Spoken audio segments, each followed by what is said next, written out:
और सत्ता में अब बात नए संसद भवन की, जिसके उद्घाटन समारोह का समापन तो हो चुका है, लेकिन विवादों का समापन हो ही नहीं पा रहा है। हर बदलते दिन के साथ नए नए एंगल से विवाद सामने आ रहे हैं। वैसे तो विवादों को हवा देने के कई तरीके होते हैं। एक तरीका होता है जब तक काम पूरा नहीं हुआ तब तक विवाद होता रहे, काम खत्म विवाद खत्म।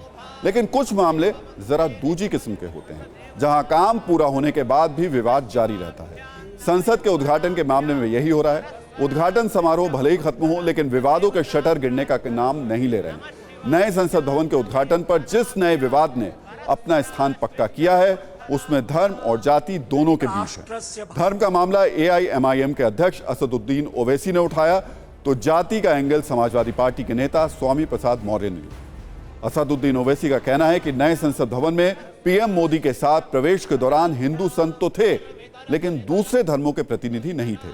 जबकि स्वामी प्रसाद मौर्य का कहना है कि तमिलनाडु के कट्टर ब्राह्मण अधिनियम के संतों से पूजा पाठ कराकर ब्राह्मणवाद फैलाने की कोशिश की गई।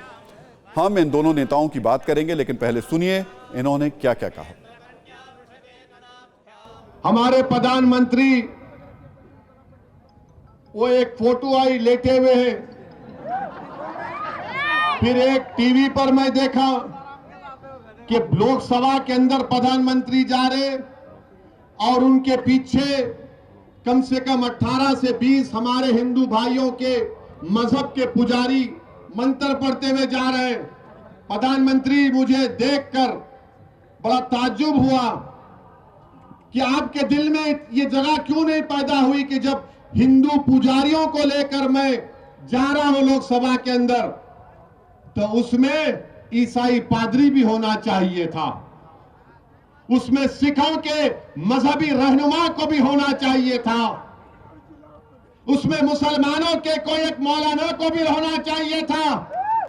दक्षिण के ही ब्राह्मण धर्म गुरु क्यों, उत्तर भारत की क्यों नहीं, पूर्वी भारत की क्यों नहीं, पश्चिमी भारत की क्यों नहीं, यानी देश के धर्मगुरु क्यों नहीं। भाजपा सरकार ने अपना सूचना प्रसारित किया था कार्यक्रम के विषय में, उसमें दक्षिण के धर्माचार्यों को बुलाए जाने की बात कही थी।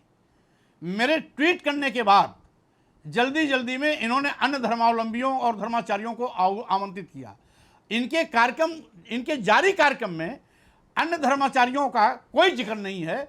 सर्वधर्म प्रार्थना, सर्वधर्म सम्मान समारोह आज की कोई जिक्र नहीं था।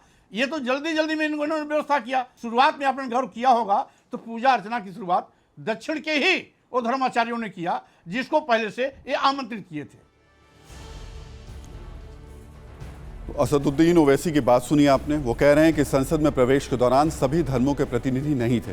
वैसे कल की तस्वीरों का एक सत्य यह भी है कि शिलान्यास शुरू होने से पहले सिर्फ पूजा पाठ का कार्यक्रम नहीं हुआ, बल्कि सर्वधर्म प्रार्थना भी हुई, जिसमें मुस्लिम धर्मगुरु, ईसाई धर्मगुरु, सिख धर्म को मानने वाले, जैन धर्म के उपासक सब मौजूद थे।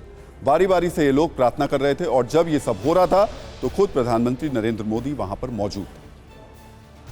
तो नए संसद भवन का उद्घाटन हो चुका है। आने वाले दिनों में मॉनसून सत्र इस नए भवन में काम उसमें शुरू होगा, लेकिन भविष्य में भी इस नए संसद भवन से जुड़े विवादों की किस्तें आती रहेंगी।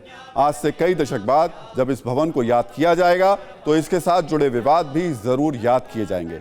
विपक्ष के बहिष्कार से लेकर राष्ट्रपति से उद्घाटन कराने के लेकर हुए विवाद तक, अधिनियम के संतों को ब्राह्मण घोषित करने से लेकर सेंगोल को संसद में लगाने तक, यहां तक कि अशोक स्तंभ के शेर का मुंह आक्रामक होने का विवाद भी याद किया जाएगा।